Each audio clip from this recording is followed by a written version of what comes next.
Good evening all. మన సుజు కిచెన్కి స్వాగతం. ఇప్పుడు నేను చేయబోయే రెసిపీ శనగపిండిని ఉప్పు కొంచెం తినే సోడా వేసుకొని కలిపి పెట్టాను. ఇప్పుడు నేను చేయబోయేది టమాటా బజ్జీ.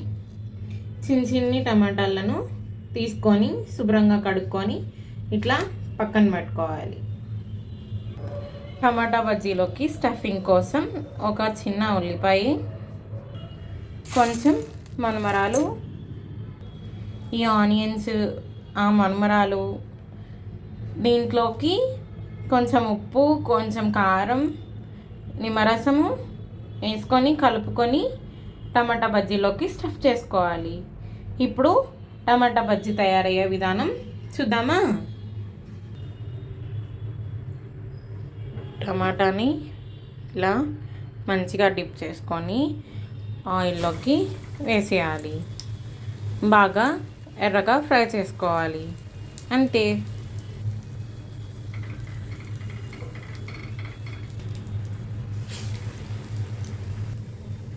వేగిపోయింది టమాటా బజ్జీ.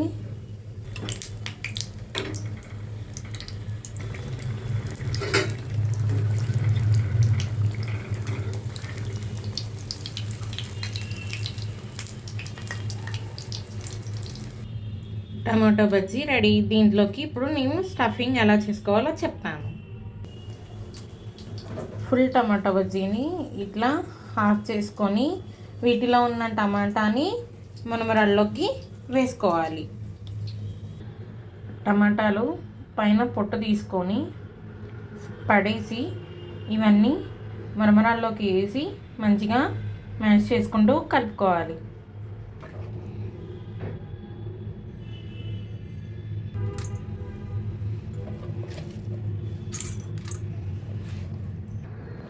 టేస్ట్కి సరిపడినంత కారం, టేస్ట్కి సరిపడినంత ఉప్పు, కొన్ని చిప్స్, హాఫ్ లెమన్,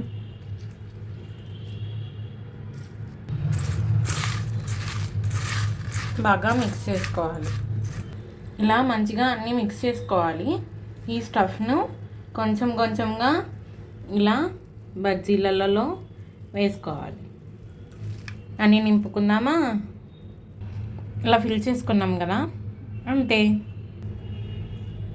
ఇప్పుడు ఇందాక మనం మిక్చర్ ఉంది కదా, అది ఇట్లా స్మాష్ చేసుకొని మంచిగా ఇలా పైన టమాటో బజ్జీ రెడీ. ఇలా కొంచెం నిమ్మకాయని యాడ్ చేసుకుంటే మన వేడి వేడి టమాటో బజ్జీ రెడీ.